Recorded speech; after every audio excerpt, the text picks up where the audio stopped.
Buenas tardes, mi gente. Bienvenidos sean todos a la mirilla del martes 21 de enero. Antes de empezar, estamos grabando esto a través de Facebook y posteriormente lo pondremos en X, no está en YouTube.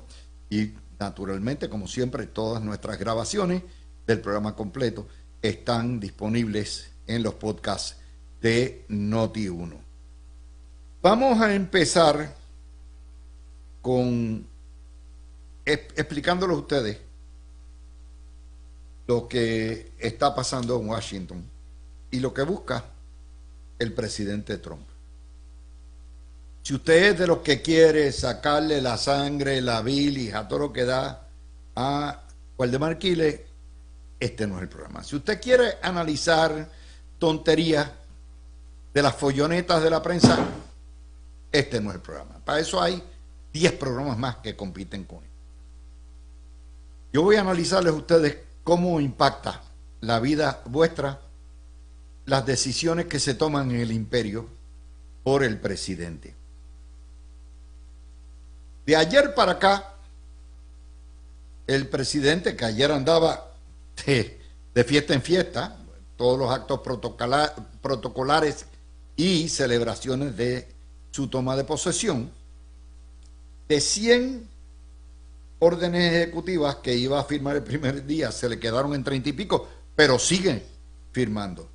De hecho, se habla de que hay entre 100 a 200 órdenes ejecutivas listas para ser aprobadas esta semana. Y lo primero que hizo fue anunciar para el 1 de febrero un aumento en los arbitrios o aranceles de entrada de todo producto que entre de México y Canadá, que son nuestros socios en el Tratado de Libre Comercio de Norteamérica, donde hay un libre flujo sin impuestos de bienes de un lado a otro. Él alega por permitir la entrada del fentanilo. Aquí hay algo más que esto.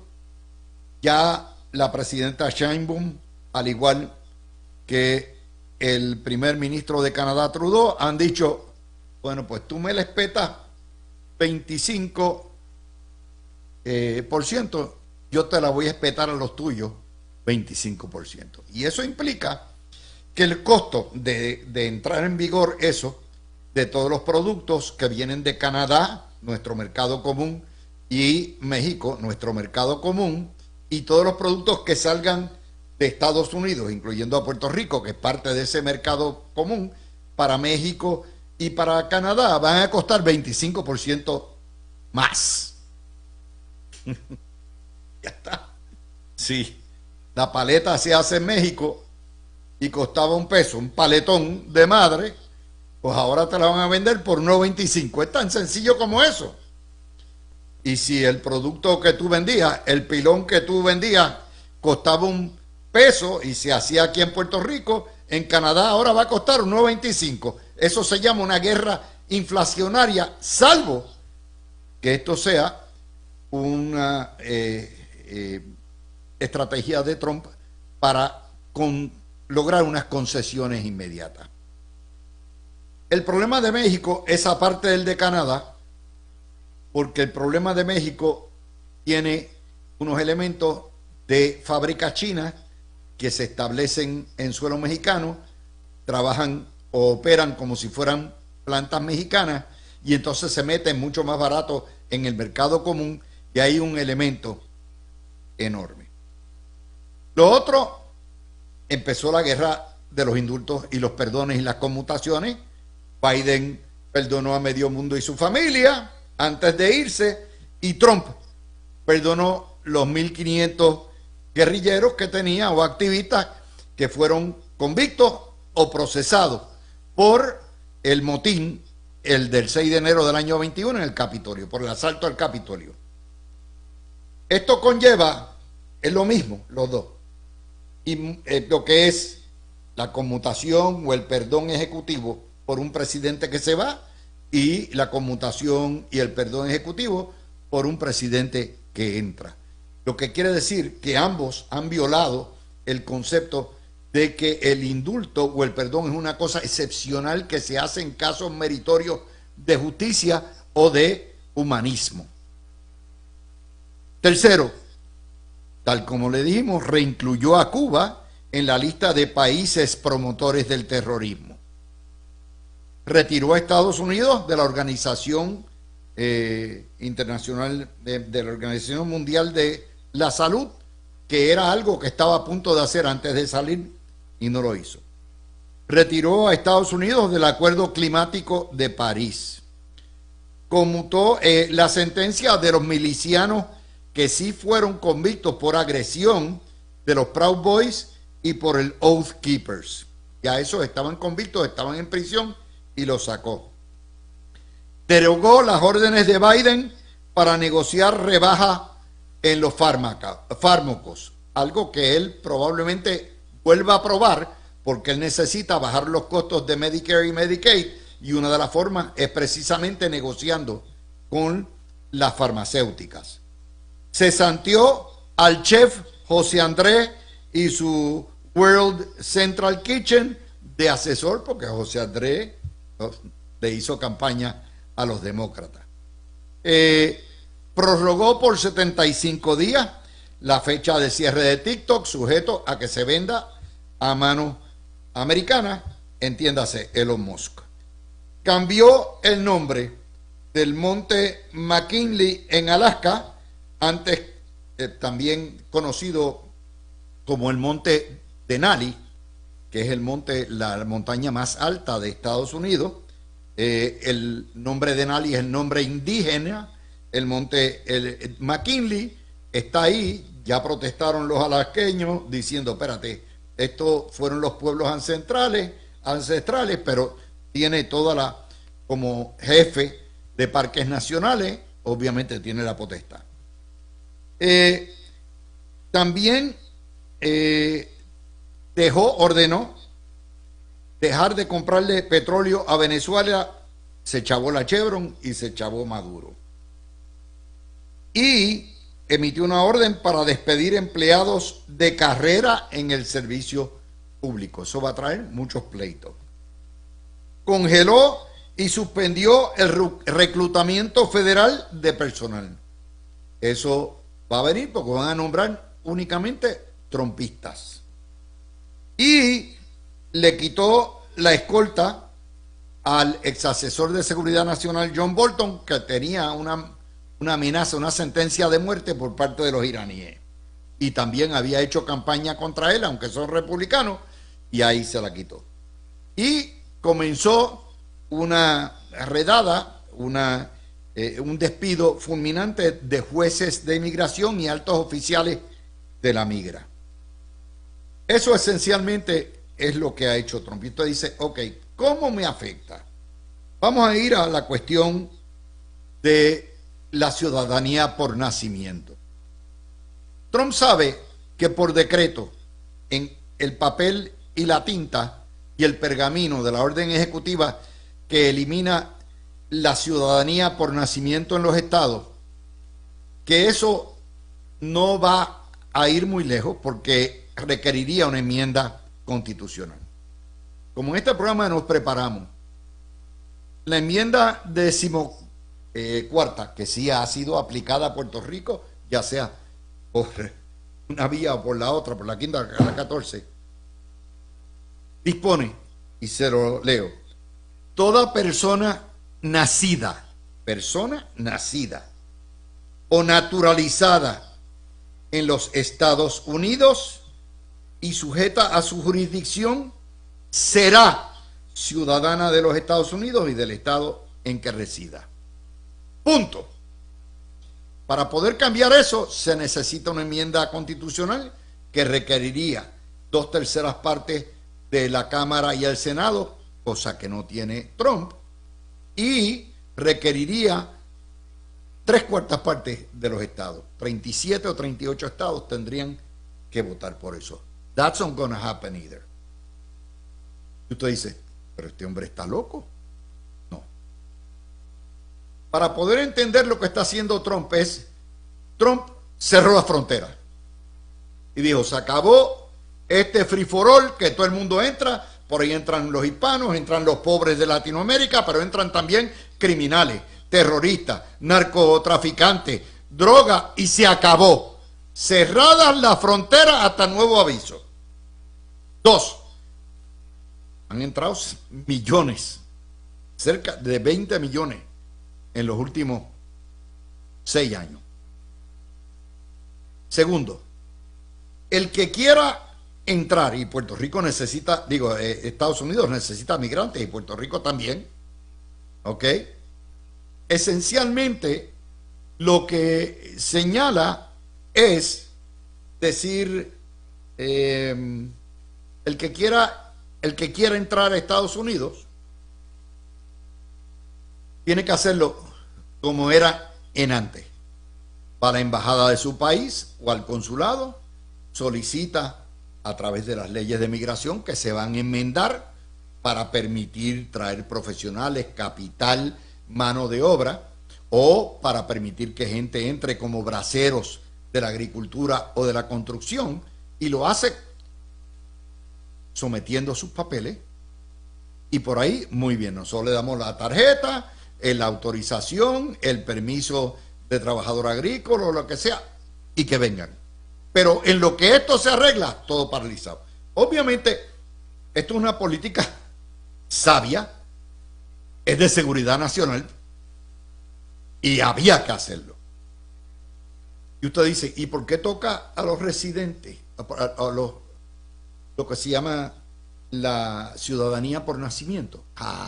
Porque parte del abuso era que venían indocumentados, entraban, parían en Houston o parían en San Diego, tenían una niña, entonces ese niño o esa niña, por ser ciudadano americano, se convertía en el ancla para entonces solicitar el refugio. Y Trump dijo, esto se acabó. Y ya mismo les voy a explicar, porque sé que muchos de ustedes tienen dudas cómo opera.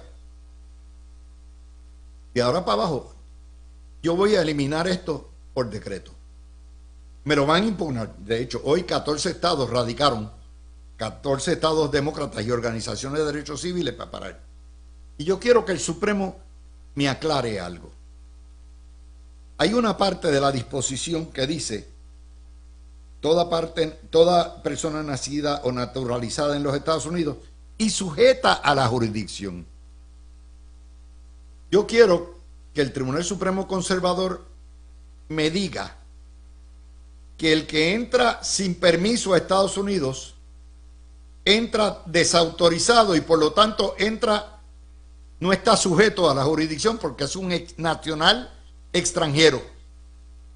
Y si el Supremo hace una salvedad, interpreta eso y dice, ¿cómo no? Si es verdad, los hijos de los migrantes indocumentados o ilegales no están cobijados. Pues muy bien. Que de hecho, en la práctica ya él lo está haciendo porque lo fuerza. Él dice, yo no estoy votando a los niños nacidos aquí, lo que pasa es que estoy votando a sus padres. Y sus padres tienen que determinar si dejan el hijo aquí solo o se lo llevan con ellos para el país de residencia. Ya en la práctica él puede hacer eso. Lo que no puede hacer es deportar al niño, pero en realidad lo deporta al obligar. Ok, una vez él obtiene eso, ustedes dicen, Morín, ¿y qué pasa en aquellos casos que hay millones de niños que nacieron en el estado o en el territorio, en el caso de Puerto Rico, de una persona indocumentada o ilegal con un ciudadano o una ciudadana americana y que nacen en el territorio bajo la bandera? Ahí no lo pueden tocar. ¿Por qué no lo pueden tocar? Porque en ese caso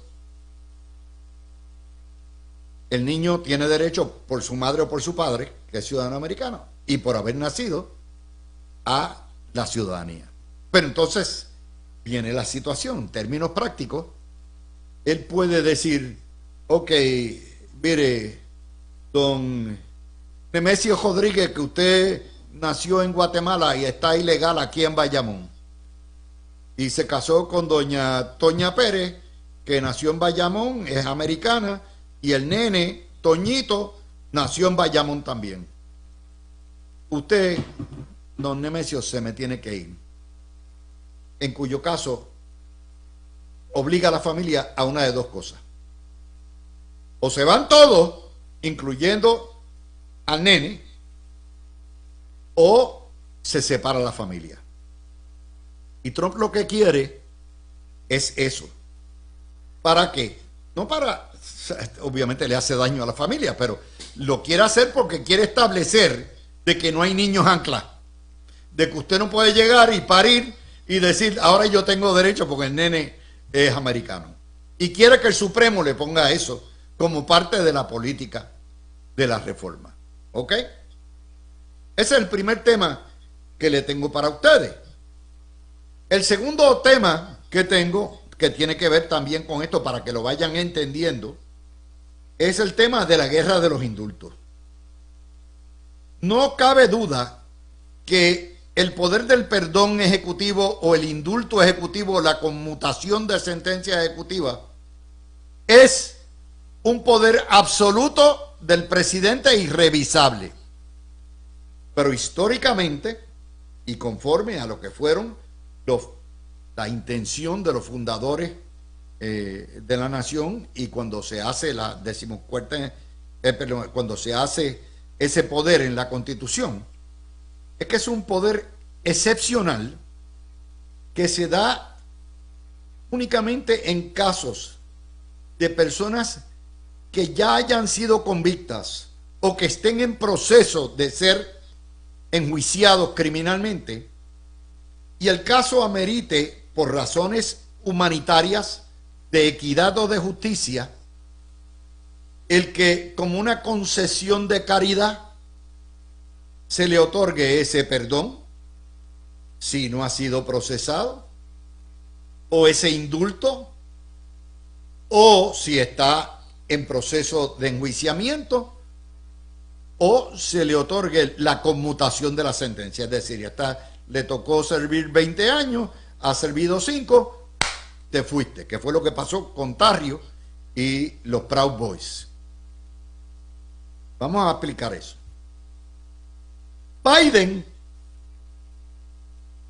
usa su poder para eximir a su hijo, que obviamente sí cometió delito y está convicto, pero entonces una serie de personas preventivas, el doctor Fauci, los congresistas que participaron en el comité del 6 de enero de la investigación y que por cierto estaban ya aforados, estaban protegidos por inmunidad, y el general Miley puso a todo lo que da, y entonces lo que hace es dar un perdón preventivo, anticipatorio, o sea, aquí no hay sentencia en ninguno caso, pero que presume que, ¿verdad?, o da a entender que de alguna manera pudieron haber delinquido. Esa guerra de los indultos, uno del que sale, presidente que sale, y otro del presidente que entra, lo que hace es destruir lo que es el poder o desnaturalizar el poder del perdón y del indulto. Y abre la puerta para que el día que venga un presidente dictatorial o un presidente pillo, él y su ganga, como pasó de hecho en los años 20, ¿ok?, con Harding, creo, con Coolidge, uno de los dos, se roben los clavos de la cruz o violen derechos civiles a mansalva, y después que termine el término, si no lo residencian, firma un decreto y dice estamos todos perdonados. De hecho, bajo ese concepto se pueden perdonar hasta ellos mismos. ¿Y por qué yo digo esto? Porque está bien claro en la intención de cuando se confirió ese poder irrevisable y absoluto, que esto, y en la tradición de 200 años, que el poder de perdón ejecutivo, sea presidencial o sea de gobierno, se ejerce discrecionalmente y se le da a muy poca gente. A nivel nacional creo que son 2.000 en una nación de 333 millones. En Puerto Rico son unos 100 y pico. que da el gobernador en una nación en un país de 3 millones. Es excepcional, es humanitario, es de equidad y de justicia. Y cuando usted convierte esto en un balón político para un free for all, déjame yo perdonarme, se abren las puertas para la corrupción dura. Yo no estoy diciendo ni que Biden, ni que Trump, yo no voy a entrar en ese debate de si son corruptos o los otros fueron o no. No, yo les estoy explicando a ustedes lo que institucionalmente esto representa para la democracia. Esos dos los puedo explicar en detalle aquí. Vamos a la tercera nota y ya vamos a entrar in pari materia a lo que son, mire, yo viendo estos primeros 21 días, podrán tener todo lo que quieran, pero a mí no me parece que hay una cabeza política con olfato político en Fortaleza. Están pasando demasiado de cosas que están al garo. Por ejemplo, el presidente de la UPI, al que yo he pelado como lechón aquí en este programa, se atrevió a hacer lo que la Junta le ordenó. Hay 60 programas que no hay matrícula, porque la matrícula de la UPI ha caído por mitad y seguirá cayendo porque no hay niños, no hay jóvenes, no hay estudiantes y por lo tanto menos. Y la Junta le ha dicho, papá, a recortar chavos. Y la UPI no quiere cejar recintos aunque sean perdidosos. Y la UPI no ha querido hacer eso porque los izquierdosos protestan todo. Y ahí está la portada de El Vocero hoy, donde dice Ferrao, yo estoy haciendo y estoy tomando decisiones que nadie se atreve a tomar.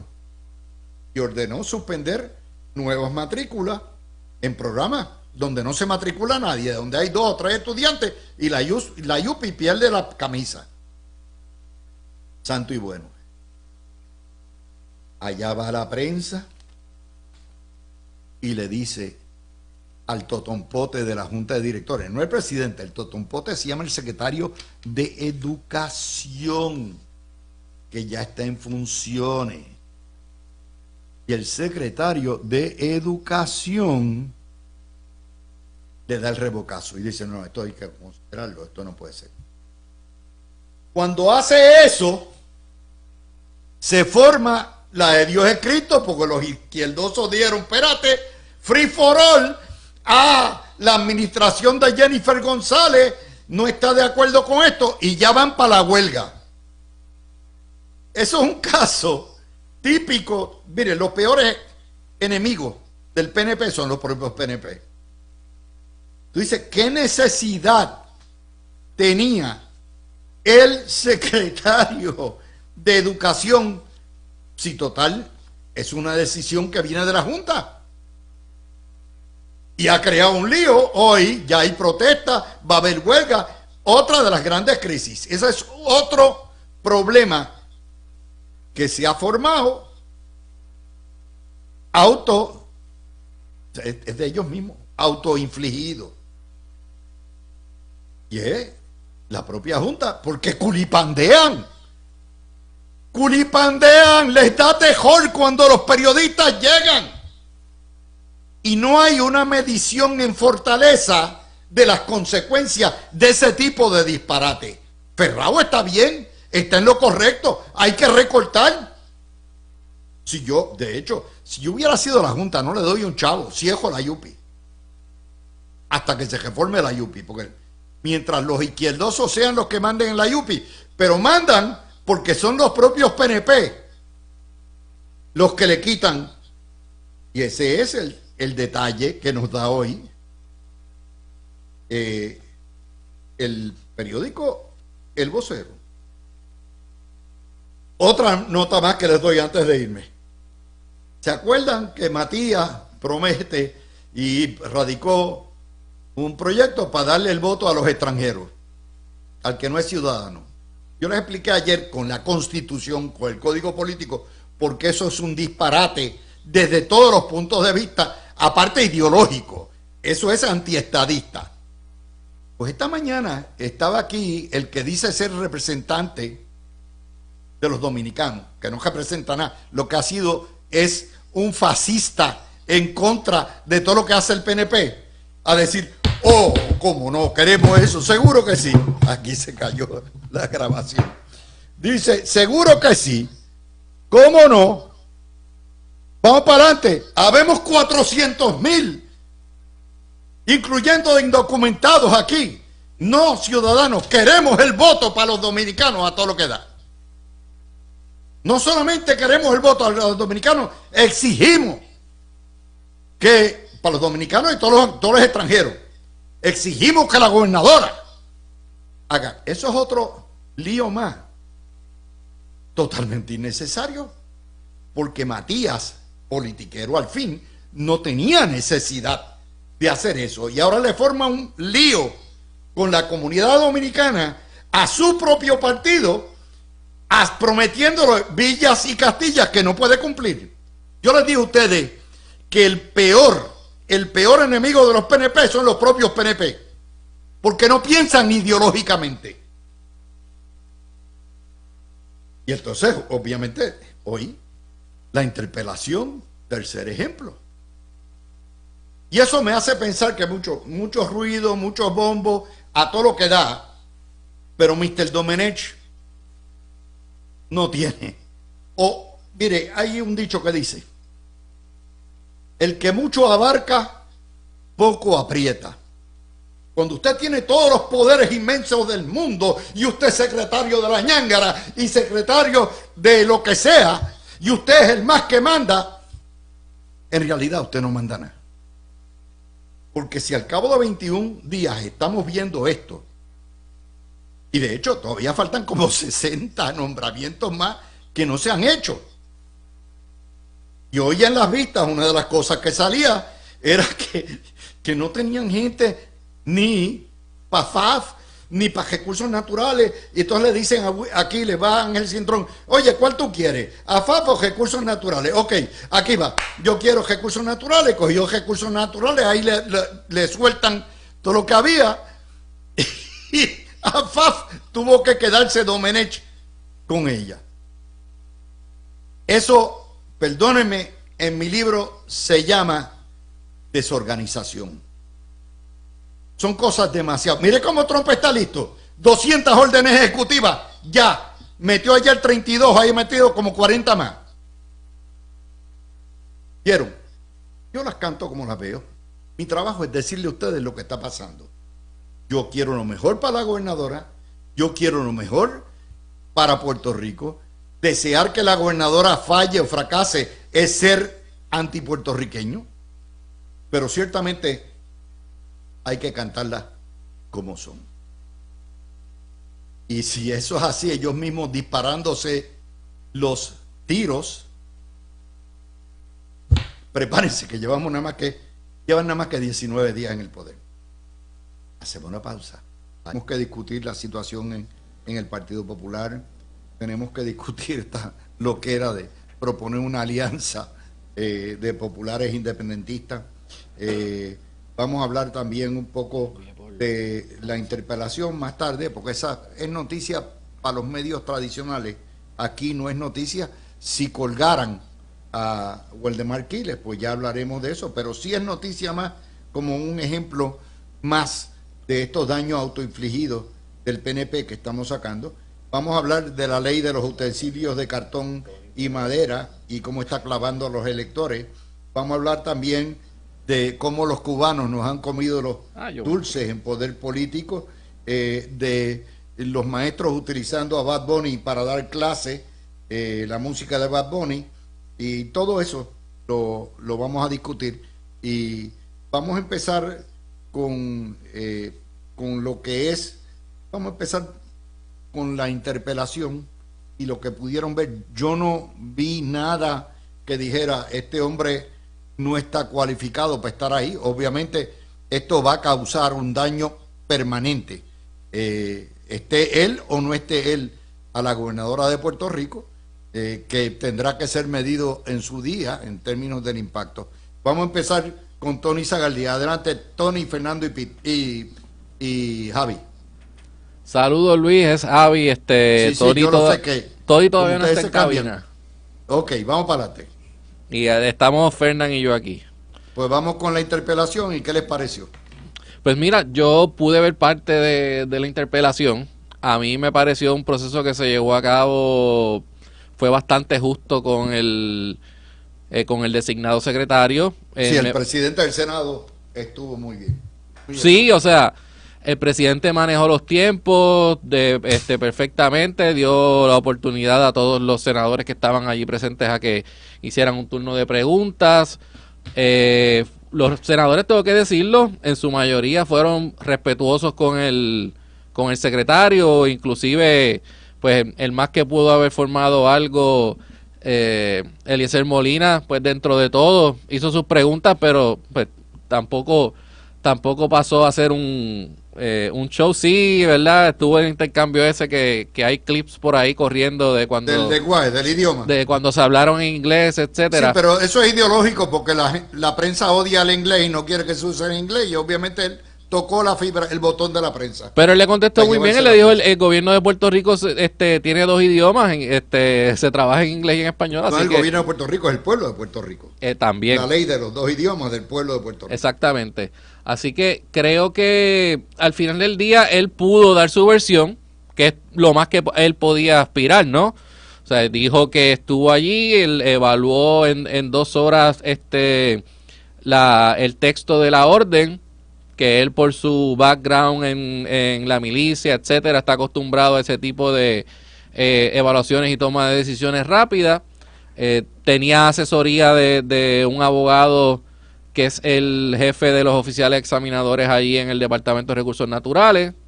Y pues él dijo varias cosas. Uno, que la gobernadora, él no consultó la firma de esa orden con la gobernadora, y lo dejó claramente establecido allí, ni con ningún otro funcionario cercano a la gobernadora, que eso fue una decisión que tomó él exclusivamente, que era un borrador que ya estaba allí en el departamento cuando él llegó, y pues que él lo evaluó con 2 personas, que uno era este asesor legal que te digo y otro abogado contratado también por el departamento. Y al final del día, pues los senadores tendrán su posición sobre si ese tipo de evaluación es correcta o no, si lo hubiesen hecho de forma diferente o no, pero me parece que se pudo expresar, pudo dar su posición, y pues al final del día no te puedo decir en términos de su confirmación cómo se ve, porque no hubo ni para un lado ni para el otro expresiones de los senadores, especialmente los senadores de mayoría y obviamente del presidente del Senado, que yo te pueda decir con certeza para qué lado va. Mira, hay 2 cosas, Fernando, que yo creo que son importantes de lo que señaló.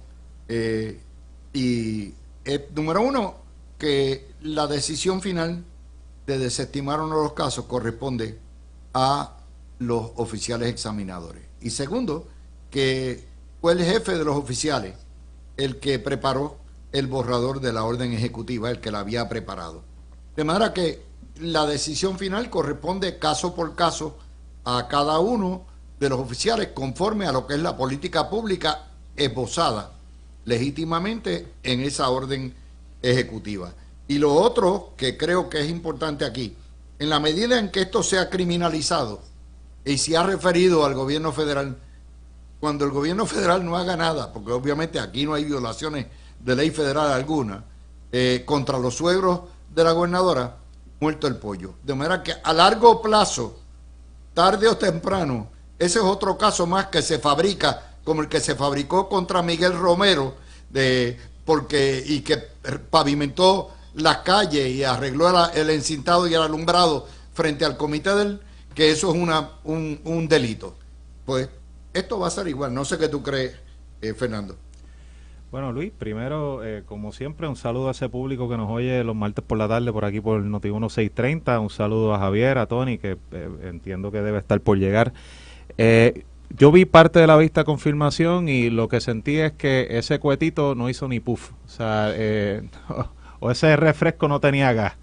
O sea, mucha gente esperaba que salieran fuegos artificiales, que fuese algo tipo como pasó en las interpelaciones que hizo el Partido Popular en el cuatrenio pasado con algunos de los designados por el entonces gobernador, pero no llegó ni a una cuarta parte de eso. O sea, evidentemente el secretario asignado fue bastante bien preparado y él pudo contestar, yo creo que virtualmente todas las preguntas, y lo que no sabía, muy, o sea, muy abiertamente lo reconocía, y planteaba lo que se tiene que plantear en ese tipo de vistas. Se lo vamos a averiguar, senador, con gusto, denos un término de tiempo, y lo conseguimos y los desarmó.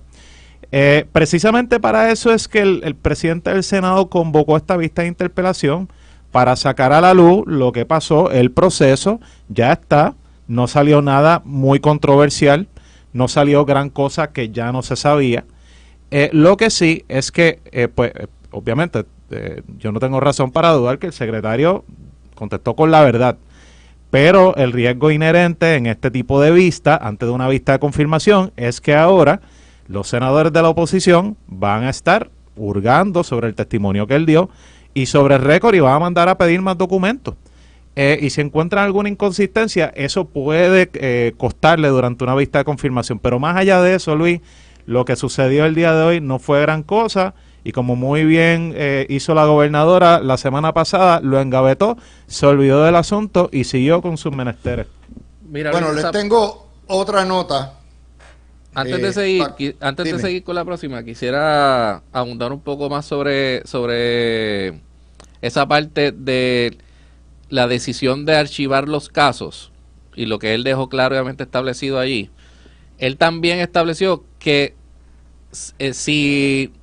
y reconoció, ¿verdad?, básicamente que podría interpretarse como que la orden archivaba ordenaba archivar automáticamente los casos, pues que él iba a estar haciendo unas enmiendas a la orden para que reflejara, pues, que los oficiales examinadores, conforme con la orden, iban a evaluar si procedía el archivo de los casos. Así que eso me pareció algo también importante. Al final del día, Luis, la orden en términos sustantivos no está mal, porque había que uniformar lo que está ocurriendo ahí en La Parguera. O sea, tú tenías que establecer una política pública uniforme para acabar de una vez y por todas con lo que llevaba ocurriendo allí por 60 años. Y esa parte está bien. Lo que pues dio lugar a todo esto fue la rapidez con la que se firmó la orden, punto. Bueno, vamos a ir a otra. El tema de las noticias locales es cómo el PNP se autodestruye, cómo se quitan no hay cabeza, o sea, no hay una cabeza. Francisco Domenech no es estratega político ni cerca, aunque gana elecciones, pero en términos de gobernanza ninguna, no hay controles. Aquí les voy a dar otro ejemplo más, sería el cuarto daño autoinfligido. Acabadito de salir, Metro. La secretaria de Justicia, Janet Parra, dice que a ella no le aplica la orden ejecutiva de la gobernadora, que obliga a los jefes de agencia a trabajar a favor del mandato de la estadidad, porque eso es un asunto político y ella no se mete en asuntos políticos. Señora Parra, déjeme explicarle algo. Todo el ordenamiento de derecho es política pública y un asunto político. Decidir encausar y enjuiciar a alguien es un asunto de política pública y político. Decidir demandar a alguien es un asunto de política pública y político. Todo lo que atañe lo gubernamental es un asunto político. Una cosa es asunto partidista y obviamente la estadidad, al obtener casi el 60%, es un asunto que trasciende los partidos. Y otra cosa es un asunto político. Usted tiene un deber ministerial indelegable como jefa de agencia, no solamente bajo esa orden ejecutiva, sino también bajo el mandato de 4 plebiscitos, de hacer valer la estadidad, porque la estadidad no es otra cosa que un reclamo reivindicatorio de derechos de igualdad fundamental y de equidad, y para evitar que se acabe el discrimen. Usted es una bárbara. Yo la votaba automáticamente. Una jefa de justicia que no esté dispuesta a reivindicar derechos civiles, que no esté dispuesta a reivindicar mandatos democráticos, no merece estar en el puesto de secretaria de justicia. Se lo digo porque yo no tengo pelos en la lengua. Y usted, como funcionaria de un gobierno estadista, nombrada por una política, en una posición política, en un puesto de política, debe entender que usted ha traicionado el mandato, y no solamente de su gobernadora, sino del gobierno. Yo creo que el presidente del Senado debiera llamarla inmediatamente a interpelación. No puede existir ley alguna, ni reglamento alguno, que impida que un secretario de justicia abogue por derechos civiles, avance los derechos civiles, los derechos constitucionales. ¿Vieron por qué los peores enemigos del PNP son los PNP? No sé. A lo mejor me extrañó. Luis, por aquí Ahí estoy llegó para que Tony. cojas aire. Para que cojas aire. Saludos, Luis. Dame 2 o 3 minutitos para hablar de ese tema. Yo te escuché, leí la... Y antes que nada, saludos a Javier y a Fernando y a la audiencia del programa número 1 de la radio en Puerto Rico. Mira, déjame dar el preámbulo. Es que hay una ley que prohíbe que 4 jefes de agencia participen en actividades políticas. Este es el preámbulo. Hacienda, Policía, Educación y Justicia. Actividades políticas. Pero esta ley, que es la ley 165 del 2020, esto no es un asunto político, Janet. Y secretaria, aunque tengo la confianza para decirle Janet. Y dicha ley decretó como política pública hacer valer el mandato del pueblo soberano en la consulta de estatus. Eso es un fin público. No tiene nada de político. Así que yo creo que la secretaria, la amiga Janet Parra, se equivocó.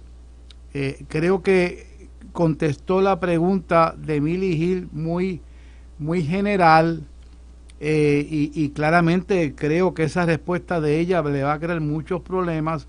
Yo imagino que Domenech la estará llamando y aclararle, mira, no es que tú participes en actividades políticas, es que como política pública, hacer valer una ley que tiene que ver con la descolonización de Puerto Rico, con un mandato del pueblo, que tiene que ver con derechos civiles, con igualdad. No me pueden decir que es un asunto político, es un asunto de moralidad.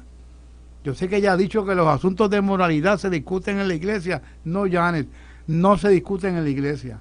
Este es un asunto de moralidad también. Y yo creo que la secretaria, a quien yo le deseo mucha suerte en su proceso de confirmación, dio una respuesta nefasta, porque el mandato del pueblo, un secretario de justicia tiene que validarlo, tiene que defenderlo, porque tiene que ver con la voluntad del pueblo, y la política pública de la gobernadora, que es la jefa política de Janet Parra, la obliga. Así que yo puedo decir que esa orden que se expidió, que se firmó, sí le aplica a Janet Parra para hacer valer el mandato del pueblo, que es un asunto de derechos civiles, Janet. Le voy más. Bajo el argumento de Janet Parra, un secretario o una secretaria de justicia no pudieran implantar la ley de derechos civiles de Puerto Rico. No pudieran radicar cargos por violación de derechos civiles en Puerto Rico. Bajo esa misma ley no pudieran radicar demandas contra el gobierno federal pidiendo igualdad. Bajo esa misma ley no pudieran radicar una demanda exigiendo al gobierno federal el respeto por la reivindicación de sus derechos civiles de Puerto Rico. Bajo esa misma ley, un secretario de justicia no pudiera ir al Tribunal Supremo de Puerto Rico para que declare que el sistema colonial viola los derechos humanos y civiles de los puertorriqueños, aunque no tenga poder para implantarlo. Esto es una abdicación total de lo que son los deberes ministeriales de un secretario de justicia en la cuestión fundamental, el problema fundamental que tenemos los puertorriqueños, que es la impotencia, la negación de poderes políticos, la falta de democracia. Esa es la secretaria de justicia que tiene Jennifer González. Y obviamente yo le iba a brincar encima, ustedes lo saben. Mira, Luis, esto no es un asunto de inmiscuirse en actividades políticas, ni es un asunto de moralidad. Esto es un asunto de un mandato del pueblo de Puerto Rico ratificado en 4 plebiscitos o referéndums desde el 2012, 2017, 2020 y ahora 2024. Es un asunto que ha sido evaluado por el Tribunal Supremo de Puerto Rico en el 2020, en un caso donde determinó que hay un fin público del gobierno de Puerto Rico en llevar a cabo ese mandato que le dio el pueblo y que ahora en el 2024 fue ratificado nuevamente. O sea, no es una cuestión solamente de la orden ejecutiva de la gobernadora, es que es política pública del gobierno de Puerto Rico gracias a ese mandato del pueblo.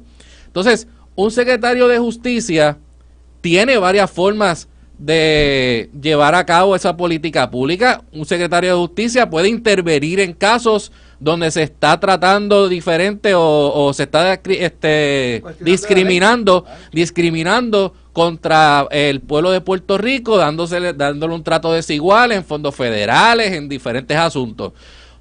Inclusive, esa orden ejecutiva, probablemente algún secretario del gabinete va a tomar una determinación basada en esa orden, utilizando fondos públicos, y vendrá alguien a demandar y a decir que eso que no hay fin público en eso, que esa orden ejecutiva es inoficiosa, que es ilegal, etcétera, y le tocará al Departamento de Justicia y a la Secretaria de Justicia defenderlo en los tribunales. ¿Cómo tú vas a decir entonces que no te vas a inmiscuir en este asunto de la orden ejecutiva? Lo que yo les decía a ustedes, es la 4ª o la 5ª metida de pata, que es que yo no lo puedo entender. Pero no me lo achaques a Fortaleza, porque esto es la Secretaria de Justicia que lo dijo en una entrevista a ella. Perdóname, esa fue la que nombraron, esa fue, y es lo que les estoy diciendo. Ese es el problema, que no tienen control de los cabros, no tienen control del corral. Cuando tú permites que tu secretaria de justicia, la secretaria de un gobierno estadista, dice que no puede implantar, que no puede hacer valer derechos fundamentales de igualdad, obviamente porque es político, ya tú abdicaste. Pero vámonos. Tú acabas de decir que lo permitieron. Esto acaba de ocurrir ahora en la tarde. O sea, dar una oportunidad a que lo revisen. Bueno, allá por eso, arriba, aquí hay 2 opciones nada más. 2 opciones. O Janet Parra se excusa y pide perdón, o número 2, la cuelgan. Yo creo que la cogieron en su buena fe. Yo conozco bien a Janet. No, Janet Parra la tiene bien larga, vamos. No me venga con eso. A ese tipo de preguntas. Normalmente los secretarios de justicia no están preparados para contestar preguntas que pueden tener motivaciones políticas.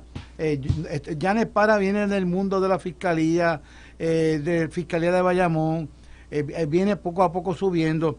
Y yo creo que ella, cuando tiene que haber escuchado la entrevista, la tienen que haber llamado a sus asesores, secretaria. Esto no es una cuestión política, esto es un asunto de la política pública, de un mandato de un pueblo, en una consulta plebiscitaria.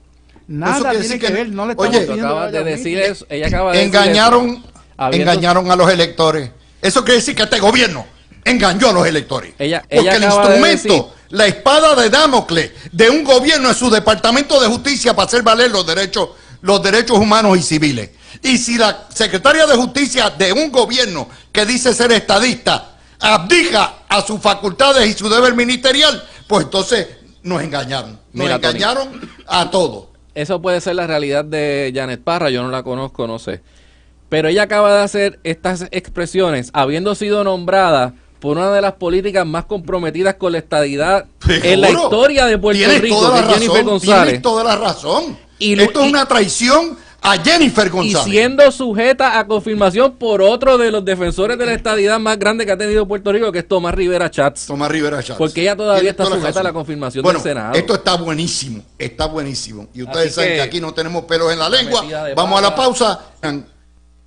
Lo que estamos hablando es que la secretaria de Justicia de un gobierno que corrió y prometió avanzar la estadidad y la igualdad y la paridad en todos los foros y en todos los frentes y utilizando todos los mecanismos habidos a su haber, se niega a obedecer y avanzar el mandato legalmente otorgado por el 59% del pueblo y a reivindicar el derecho de igualdad y los derechos a trato igual y a representación en los asuntos que nos atañen de ese pueblo que ella dice defender. Esto es un problema bien serio.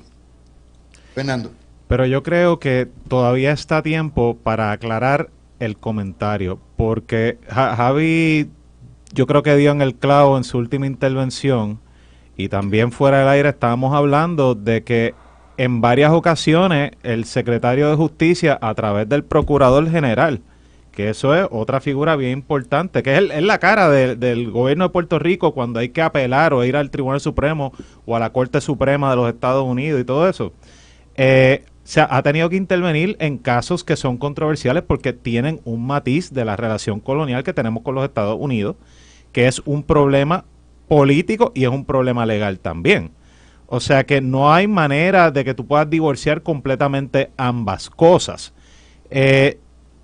Coincido con lo que el panel también dijo de que, oye, esto fue un comentario medio off the cuff, de la manga, que tal vez cogieron a la licenciada Parra, secretaria Parra, fuera de base, tal vez fue algo que no la prepararon para atenderlo, tal vez fue una pregunta malintencionada de la prensa, no lo sé, pero estoy seguro que Fortaleza va a tener que tomar cartas sobre el asunto porque es algo que es neurálgico para todos los que le dimos la oportunidad a la administración de la gobernadora Jennifer González, y creemos que ella va a continuar dando la lucha por la estadidad. O sea, todavía hay espacio para rectificar ese mishap, ¿no? Pero pues sí, o sea, de que le puede traer un problema serio durante las vistas de confirmación si no hace nada, creo que va a pasar. Bueno,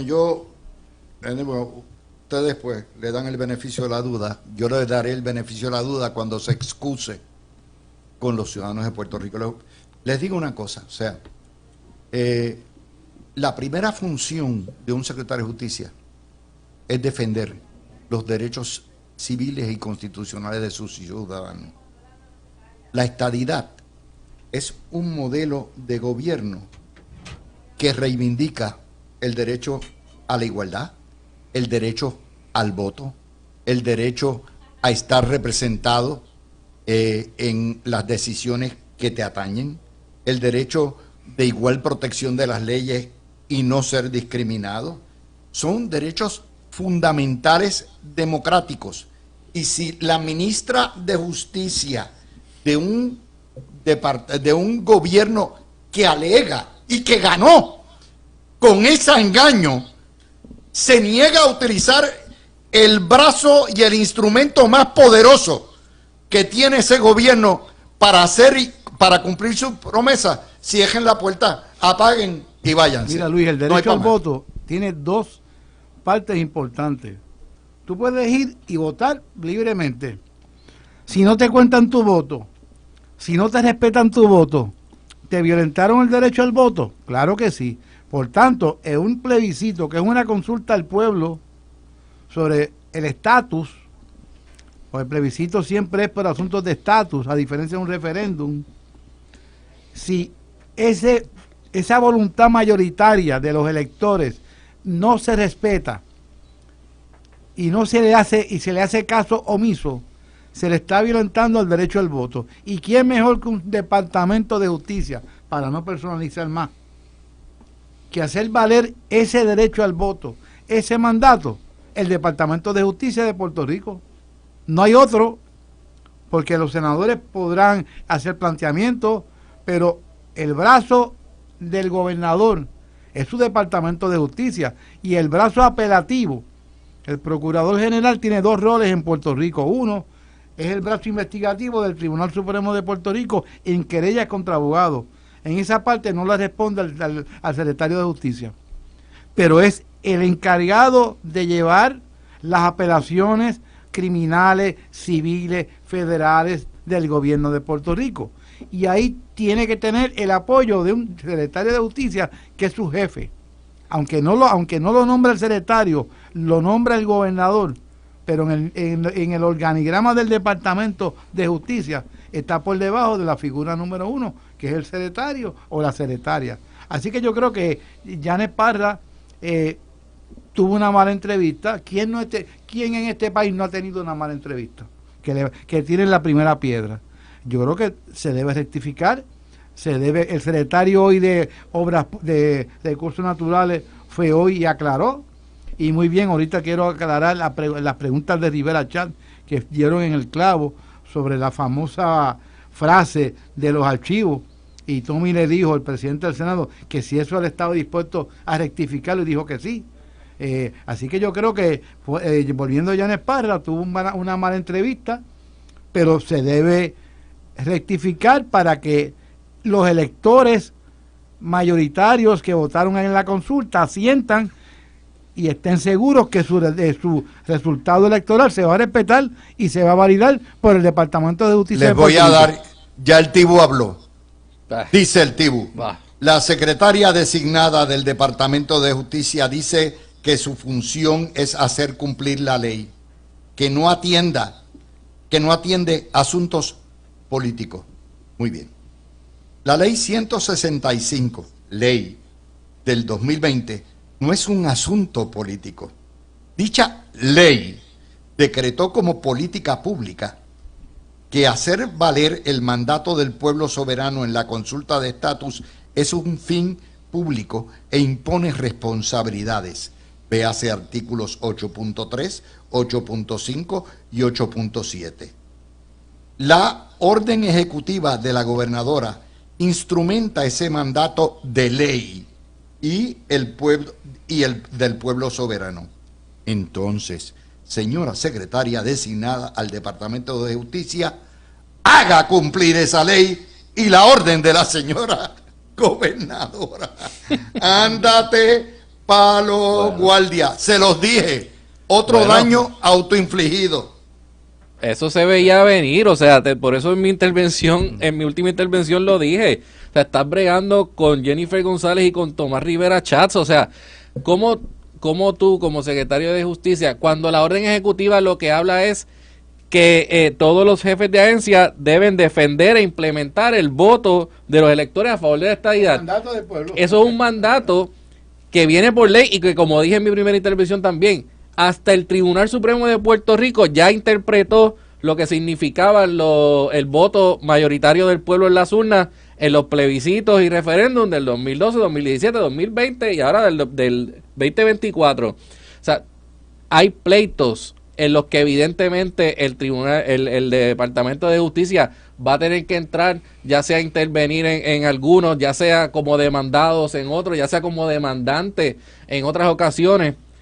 Y simplemente, o sea, es inaceptable que la Secretaría de Justicia haga estas expresiones, inaceptable completamente. Bueno, ya se convirtió en un problema constitucional, un choque de poderes. O sea, el secretario de Justicia, Fernando, le está dando una clasecita de Justicia 101, diciéndole, ¿sabe qué? Usted viene obligada por juramento y por constitución a hacer valer las leyes. Esta es una ley, esto no es partidista, esto es política pública. Le ha dado una paliza de Rivera Chats antes de recibirla. O sea, ya básicamente le puso la bola en su cancha y le dijo, mira a ver qué dices para arreglarlo, de lo contrario va a haber un problema serio en el proceso de confirmación. Porque dudo que esto termine en una interpelación. O sea, esto no es un asunto como lo que pasó con el secretario asignado de Recursos Naturales. Pero sí, o sea, le puede costar. Y Luis, yo no creo que sea... Es que le tiene miedo a los periodistas. Esa entrevista la hizo Mili Méndez. Y le tienen terror a la trampa que le van a poner y cómo le van a caer después. Esa es la que hay detrás de esta. Pero fíjate, la pregunta de Mili Méndez fue una pregunta genuina. No, está bien. Eso, Bien válida. y eso no implica que Yanet Parra le tiene tejón. Y es una pregunta que ya debió haber Previsto. claro. Tony, ¿sabes? Era previsible. claro. O sea, La van a confrontar con una orden que expidió el secretario de la Gobernación. Y usted como secretaria se la van a preguntar cómo la va a contestar. Si no la prepararon, porque asesores hay legales, el secretario tiene un asesor legal, tiene oficiales de prensa, tiene gente de opiniones, pero en ese tipo de preguntas hay que saber cómo contestarla, porque si la contestas un poquito para el lado, la hornilla te quemó. Yo no puedo creer. Esa era tan fácil. Ese es derecho 101, ese es sentido común 101. Si usted está trabajando para un gobierno estadista que está en una lucha reivindicatoria contra viento y marea para hacer valer un mandato de ley, ¿cómo usted dice que es una cuestión política y se zafa? Pues entonces usted no merece ser la secretaria de justicia de un gobierno estadista. Échese a un lado, váyase a representar, ¿verdad? Acusados en los tribunales. Esto es otro ejemplo más de daño autoinfligido. Empezamos con el daño autoinfligido del caso del secretario designado de Recursos Naturales. Seguimos explicándoles a ustedes cómo el propio secretario de Educación socava una acción valiente del presidente de la YUPI y la YUPI está a punto de irse a la huelga por culpa de ese revocón que le han hecho. Otro daño autoinfligido.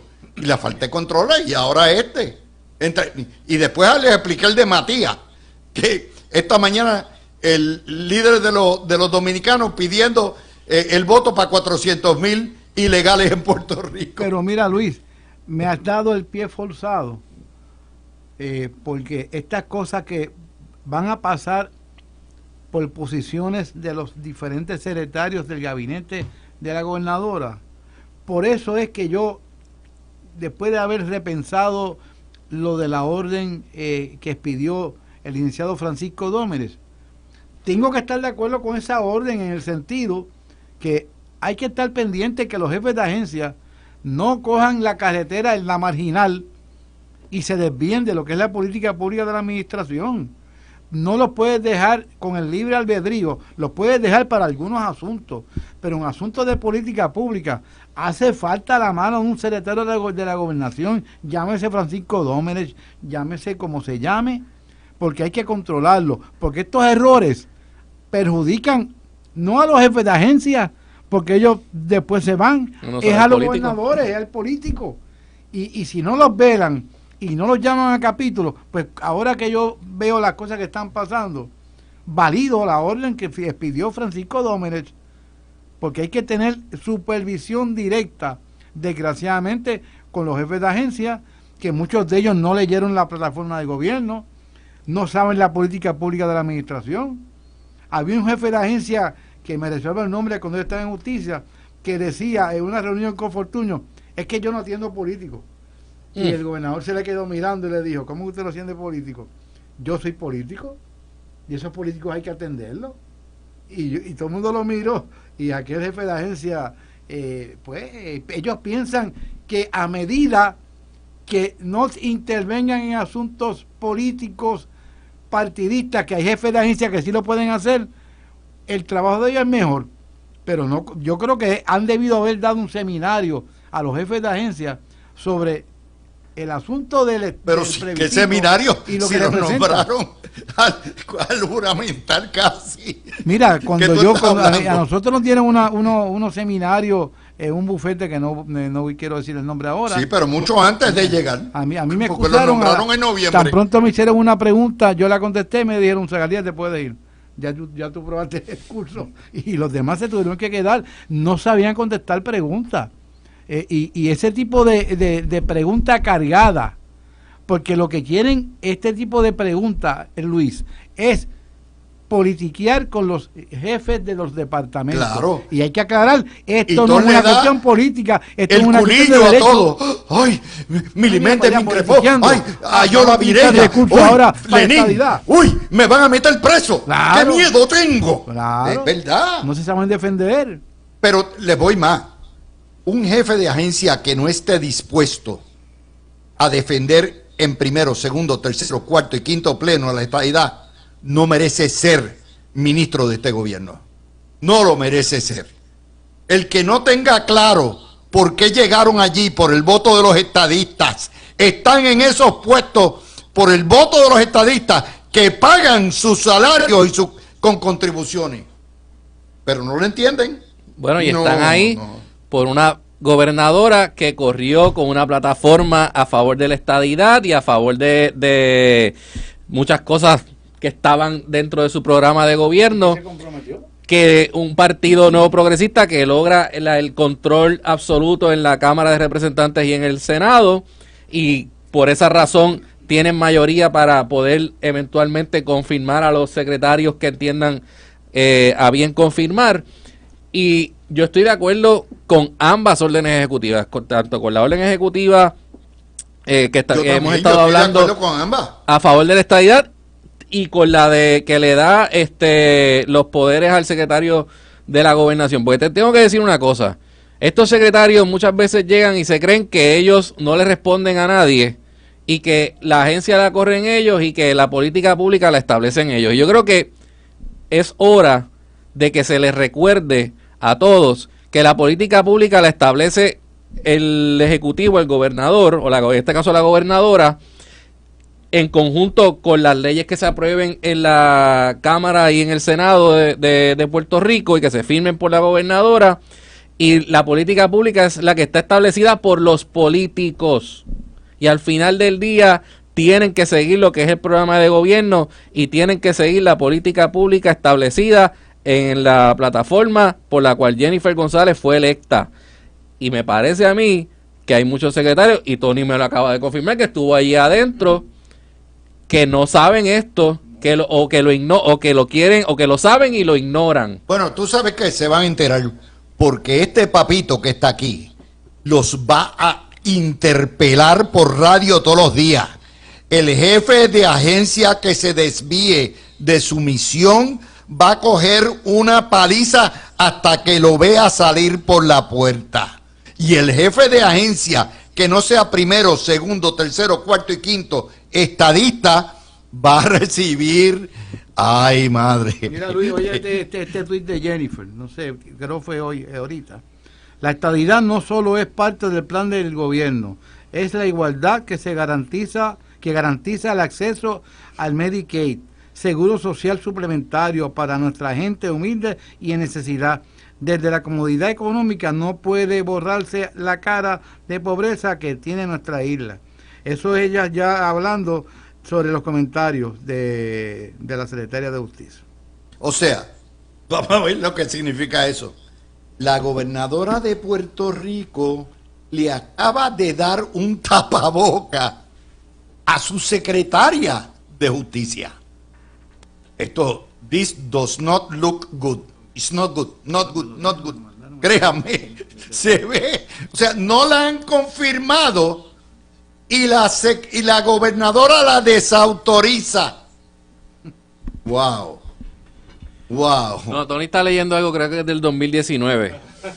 Ah, del 2019. Pues me lo mandaron ahora. Nada, confirmamos ya mismo está eso. bien. Nadie tiene duda O sea, de que espérate, Jennifer espérate, es esta espérate. bien. Vamos a hablar, Pero espérate. las palabras de Jennifer en el Espérate, 2019 o sea, en el 2024 van a ser las Perdóneme. No hay duda. Háganmela llegar para aclarar que eso es del 2019. ¿Ok? Y ponerlo ahí. O sea, Pero- que la gobernadora, retracto, corrijo. La gobernadora no le ha dado un tapaboca todavía. O si la refrenda, entonces estamos hablando con un gobierno manco, porque el instrumento más grande para avanzar la igualdad es la justicia, y si la justicia no puede entrar a hacer valer la ley de la estadidad, entonces sí que tienen un problema Sí, porque de palabra. el contenido de lo que ella publicó claramente ahora es un mensaje para Wanda Vázquez en aquel momento, cuando Wanda Vázquez dijo que la estadidad no era prioritario, pero el contenido del tuit de ella en el 2019 aplicaría ahora mismo igual, pues es lo mismo.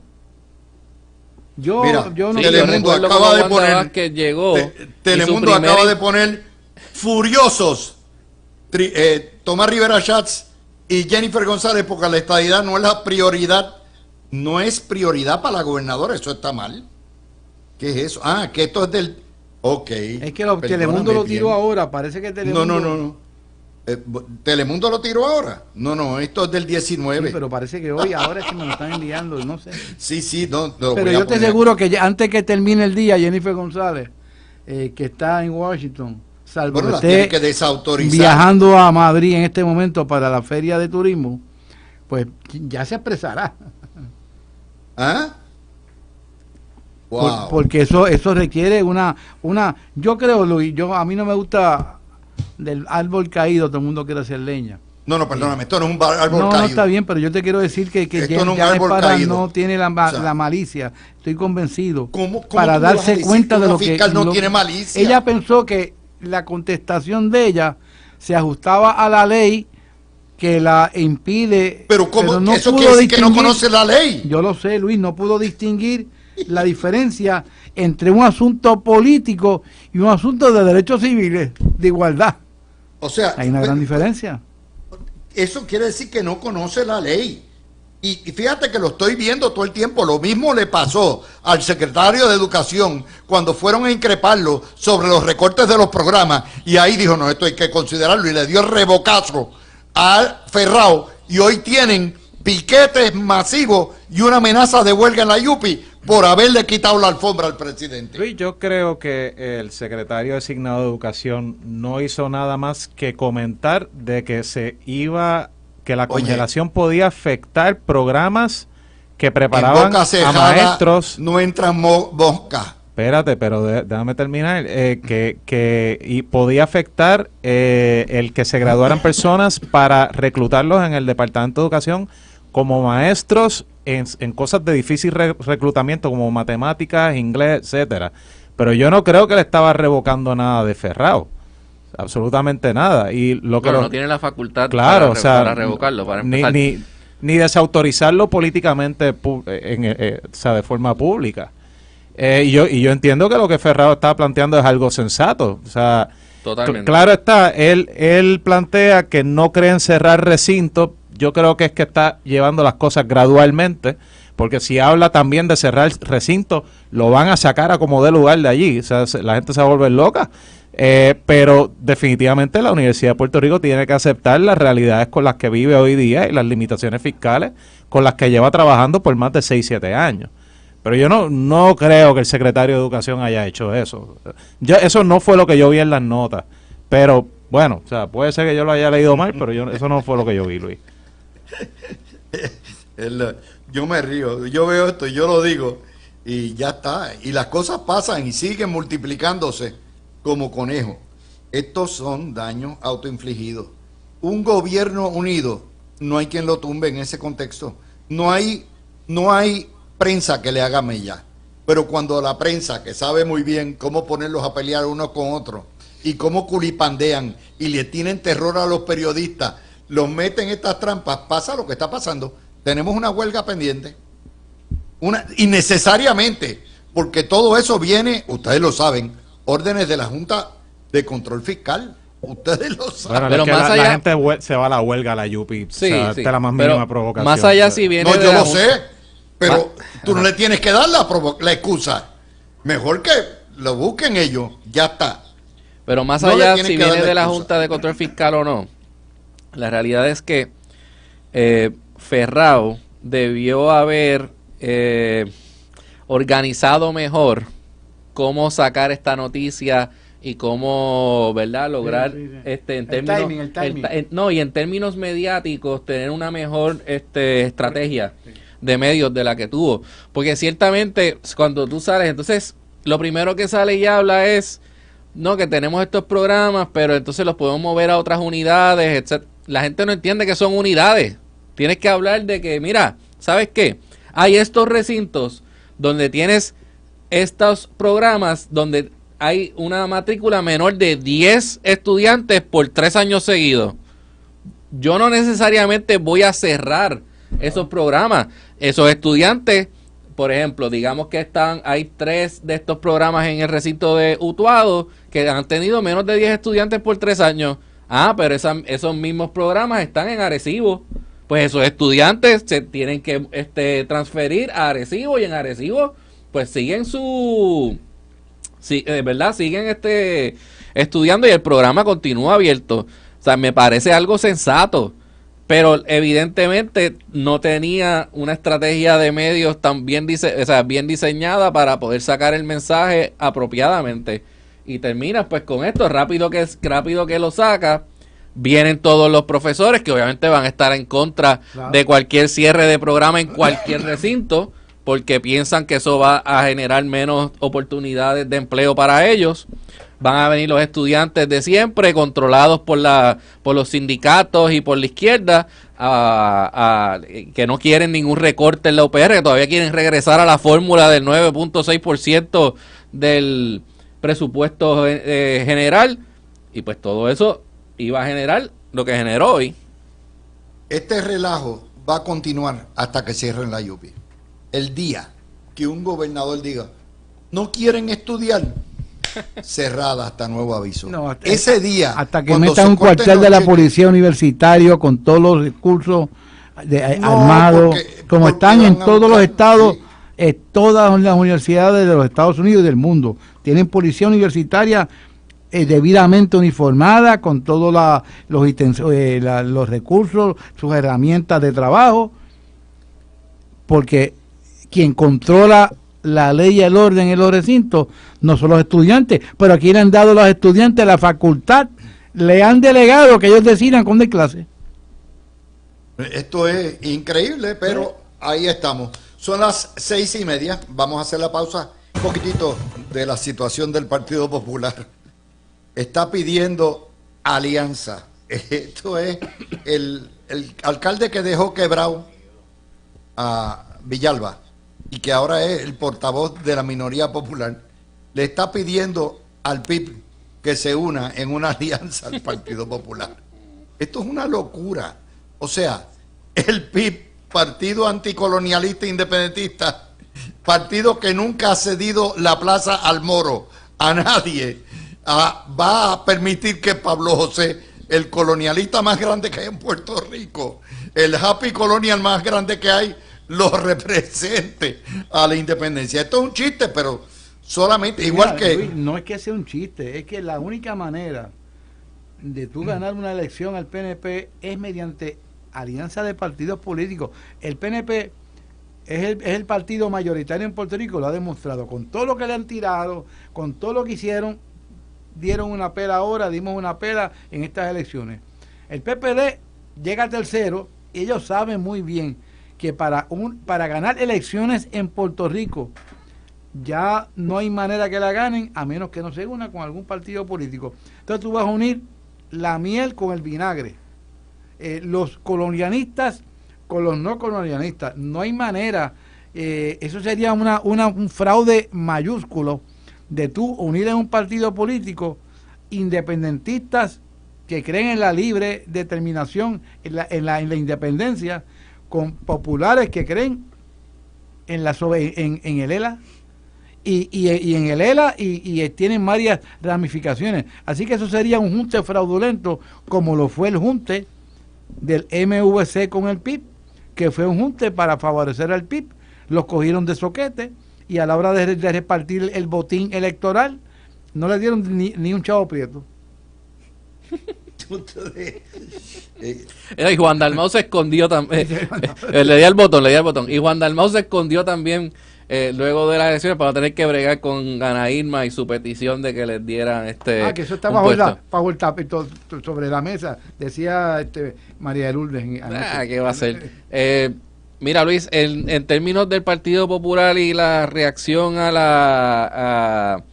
la propuesta o el comentario de Juan Dalmau que estaría abierto una alianza con el PPD. Mira, yo creo que el PPD le acaba de contestar muy bien. Mira, no hay alianza posible para nosotros bajo... o sea, ¿qué sería? Una candidatura de Juan Dalmau, nuevamente el PPD perdiendo su franquicia electoral. Pablito O sea, José no va a compartir. ¿Por qué Pablito José, el nuevo líder del Partido Popular, haría eso? Jamás y nunca. O sea, esto es una cosa bizarra que venga de ahí, pero obviamente yo entiendo a Juan Dalmau. Juan Dalmau lo que está diciendo es, mira, cuántas veces el PIB informalmente y los electores del PIB hicieron alianza con el PPD, con los melones, dándole el voto al Partido Popular para derrotar al PNP. Pues Juan Dalmau lo que está diciendo es, miren, ahora háganlo ustedes conmigo, pero eso no va a pasar, eso tiene cero posibilidad de pasar. Y hablando de Pablo José, ahora el Partido Popular está en una situación tan precaria. El resultado de las elecciones fue tan nefasto que le han entregado básicamente el Partido Popular a un neófito. Se lo van a entregar sin oposición. Es que no hay nadie más. Sin oposición, porque no hay más nadie para entregárselo. Y él lo va a coger. Y para mí, pues muchos dicen que es un error de que, ¿verdad? Porque no, ese es el análisis que se ha hecho históricamente, ¿no? O sea, porque ha sido una realidad, ha sido un error para muchos políticos al principio de un cuatrenio, si piensan correr a la gobernación, tomar el control del partido. Le pasó a José Luis Dalmau y tuvo quemado, se quemó básicamente sus posibilidades de poder correr a la gobernación. Pero para mí, Pablo José no tiene ese problema, porque a él le van a entregar el partido, está todo el mundo alineado detrás de él. Él no tiene un contendor natural ni para la presidencia del partido ni para la candidatura a la gobernación en el 2028. Así que a él no le da más ni menos coger el control del partido en este momento. Tiene una ventaja mayor. Tiene un puesto que es un puesto bastante safe en un gobierno republicano con un presidente duro que no ha dado señales de favorecer la estadidad, y no creo que lo vaya a hacer. Miembro del Partido Demócrata, Pablo José, y yo creo que va a salir safe porque no va a tener riesgo ninguno. Él alegará que la estadidad no mejoró gracias a sus gestiones con los demócratas. O sea, tiene todo a su favor para tener un buen cuatrenio. Luchará con los fondos federales, pero dirá que los republicanos no los quieren, bla, bla, bla. Y tiene todo para salir sin heridas. Saldrá con algún tipo de golpecito, magulladito, pero no va a salir herido. Y yo creo que no tiene contrincante. Y este cuatrenio, que son ya tendría más de 35 años cuando termine, los va a aprovechar porque no tiene ningún riesgo político como puesto de comisionado residente, porque la gobernadora y él son de partidos diferentes. Así que creo que va a salir bastante airoso del puesto porque no le van a hacer ningún daño colateral. Hay que velarlo por eso. O sea, esta cuestión de las alianzas y todo lo que hay les demuestra a ustedes, o sea, las cosas, las aberraciones más absurdas del mundo. Si hay algo, el problema principal que tiene el Partido Popular es que infectó las mentes de su electorado, haciéndole creer por 40 años, bajo las doctrinas de Güelito, que el ELA es igual a la libre asociación fuera de la cláusula territorial, nacional y todo aquello, con soberanía propia y todo eso. Es decir, le hicieron creer que la libre asociación es el ELA territorial y no una forma de independencia. Ese es el problema principal que tiene el Partido Popular. Y mientras y Pablo José y sus Happy Colonials lo que quieren es el territorio como está, Por lo tanto, tienen que empezar a educar. Y con esa salvedad, que haya una alianza con el independentismo radical. Es un fraude. Sería una locura. Es un fraude. Sería una locura. No, pero sí, el mismo Luis Javier Hernández vi una imagen que le atribuye una expresión de que le dice al PIB, mira, o a Juan Dalmau, si tú quieres aliarte a nosotros te tienes que hacer miembro del PPD. O sea, pues es que de por sí es incompatible, porque Juan Dalmau es abiertamente independentista, el PPD no sabe ni lo que es ahora mismo. O sea, Pablo José va a tener un problema bien serio amarrando a la gente con el tema del estatus, y yo creo que la única manera que va a poder, la única manera que va a poder amarrar a la gente es no mencionando el estatus. O sea, de lo contrario se van a formar facciones que van a estar en contra de él, algunos libres asociacionistas de los que quedan en el PPD, más los Happy Colonials que quedan en el PPD y los estadistas que están en el PPD, porque hay para ahí también. Así que yo no preveo que él vaya a cambiar su postura ahora que va a asumir el liderato del PPD, y de cara al 2028 va a tratar de mantenerse lo más calladito como sea posible en ese tema. O sea, no vamos a escuchar una gran aportación al debate del PPD, y el PIB yo no creo que por la naturaleza, o sea, un tigre no puede soltar sus rayas de un día para otro. La naturaleza de ese partido es abogar por la independencia de Puerto Rico y la socialdemocracia, algunos son comunistas ahí también, pero yo no veo una alianza entre el PPD y el PIB. Antes de eso, el PPD se alía con el PNP. Luis, a mí me gustaría que toquemos un momentito, no sé si lo tocaron, el tema de cómo se ha prostituido la figura de los indultos. Ah, sí, vamos para eso. Mira, Perfecto. yo me da bochorno que la nación más democrática del mundo, a la cual nosotros aspiramos a ser parte, hayan prostituido la figura del indulto. Yo me indulto a mi familia porque si viene me fabrica caso. Y yo cuando salgo me indulto también para que no. Es un bochorno lo que los Estados Unidos le está dando al mundo. Yo siempre había entendido, esto hay que estudiarlo nuevamente, el indulto es un poder discrecional de un presidente, no revisable, para aquellas personas que estén siendo investigadas o que hayan sido acusadas, que se les dé ese tipo de beneficio. Hay varios tipos de indultos. Pero entonces el indulto que se está dando es una inmunidad. Fíjate que le están diciendo a la gente, puedes cometer delitos, porque con este perdón por adelantado, puedes seguir pecando y no te va a pasar nada. Eso es una inmunidad. O sea, los presidentes de Estados Unidos, Biden y Trump, y yo no quiero que eso se convierta en una práctica nefasta, porque el mensaje que le están dando al mundo, somos tan pillos que nos tenemos que inmunizar en la presidencia y cuando nos vamos también. Creo que Trump indultó ya prácticamente miembros de su familia. Allá había un problema también, porque creo que los que indultó no los dejaban salir de la cárcel a la noche tampoco. Así que, y esos guardias que hagan eso, yo me imagino que Trump los meterá preso. Pero esa figura deberían tener un poco más de respeto, porque el mensaje que le están dando al mundo es un mensaje bien malo, porque se ha prostituido esa figura. En Puerto Rico, gracias a Dios, yo todavía, eso aquí no ha pasado, que se indulte la gente por adelantado. Aquí para indultar a una persona tiene que haber un informe de una Junta de Libertad bajo palabra que se le rinde a la oficina del gobernador. El gobernador hace un estudio y es bien difícil los indultos en Puerto Rico. Y en Estados Unidos te dan una inmunidad porque no es indulto. Tú no puedes indultar a alguien que no ha cometido un delito. Tú le das inmunidad para que cometa delitos. Mira lo que es la hipocresía, la prostitución de esa figura, que es una figura tan importante, porque hay personas que están convictas que se cometieron injusticia.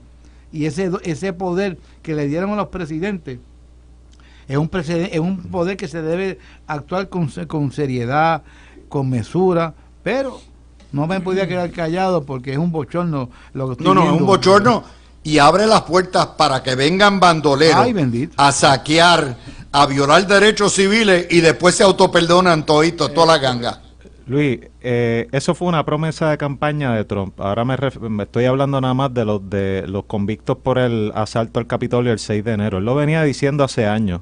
Él los iba a indultar el día 1 y cumplió con su promesa de campaña.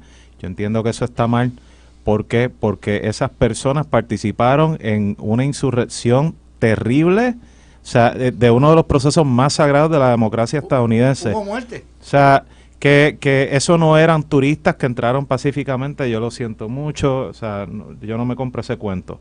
Ahora bien, esto no es nuevo. Yo creo que en la época moderna el primer presidente que hizo algo así fue Gerald Ford, después de que Nixon renunció, lo indultó. Sí.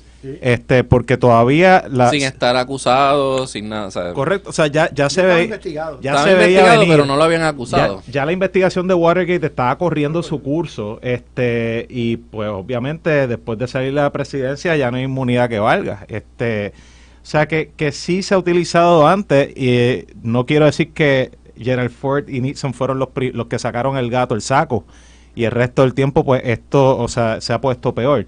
Pero lo que sí yo veo es que la pureza y la seriedad de las instituciones del gobierno estadounidense, al igual que en Puerto Rico, han ido degradando con el tiempo, y eso es peligroso, porque eso es la antesala a que lo que tengamos sea una guachafita, acabemos en una guerra civil o en anarquía pura. Mira, ese indulto de Gerald Ford a Richard Nixon, Ford lo explicaba y decía, yo lo hice para que la nación pudiese heal, ¿no? Sanar de toda esta controversia, para que también no estuviese básicamente mi presidencia, yo pasando más del 50% de mi tiempo bregando y explicando con este asunto de Nixon. Y obviamente tenía una razón de ser. Al final de, o sea, cuando él lo otorga, la gran mayoría del pueblo en encuestas que se llevaron a cabo, etcétera, estaban en desacuerdo. Con el tiempo fueron aceptándolo más y más, y pues, ¿verdad? Cambió más bien la percepción de ese indulto. Ahora bien, los de Biden, para mí es una cosa ¿Y qué cubre? Yo no sé lo que cubre eso. increíble, porque es un blanket pardon. O sea, él los inmunidad. está indultando por cualquier crimen que hayan cometido desde el 2014 hasta el 2024. Y al final del día, ¿No es prospectivo o no es prospectivo? no es por cualquier crimen que hayan cometido en ese periodo. Y si cometen ahora... No, pero tú puedes No, indultar. exacto, no es exacto. prospectivo. No. Es Aquí por los un dos son periodo de 10 pecadores. años. 10 años. Los dos Cualquier han crimen. Sin saber prostituido. lo que hay. Sin saber El indulto. exactamente. Una impunidad. Te di inmunidad. Sin saber Sí, exactamente. Te di inmunidad. Pero ¿por qué hizo Y eso, Javi? incluye a familiares, sí, que el pueblo ni siquiera sabe ¿Quiénes si, son? si están investigados por algo, porque yo no sé por qué está investigado un hermano de Biden o un cuñado o lo que sea, que como él indultó. El de Fauci y Eso se sabe. y otros, eso se sabe. Los de la investigación del comité del 6 de enero, También. esos por lo menos se saben. Pero estos familiares, yo no tengo ni idea. Porque Y Trump lleva amenazando desde hace tiempo de que la familia Biden es una familia criminal, y cuando él volviera a la presidencia iba a mandar a investigarlo. Y Pero Trump- entonces yo no- Biden, yo puedo- Biden yo tuvo puedo- miedo porque precisamente él fue el que implementó la persecución política a Donald Trump, No, y no, por que eso entonces, persecución pues política no hay ahí. yo voy Lo siento. entonces a, Y una pregunta, a perdóname, indultar a mi ¿No familia. indultó familiares del ya o todavía? Lo de Ya está Hunter, preparando la lista. lo de Hunter Biden empezó, lo de Hunter empezó con una denuncia ante el FBI y se terminó designando un fiscal independiente. Eso no fue el Departamento de Justicia de Biden ni nada. Eso, o sea, de igual manera, lo que pasó con Trump y los documentos, se encontraron, llegaron las denuncias al FBI, se nombró un fiscal independiente, se tenía que hacer porque era una aparente violación de ley. Pero Fernando, con O sea, es el una hijo- persecución política. Con tú el hijo de perdóname. Biden se le fue la mano con el tipo de delito que él cometió. Y que lo quería meter preso por algo que yo creo que se le fue la mano. El tú no decir que había estado convicto de comprar un arma de fuego.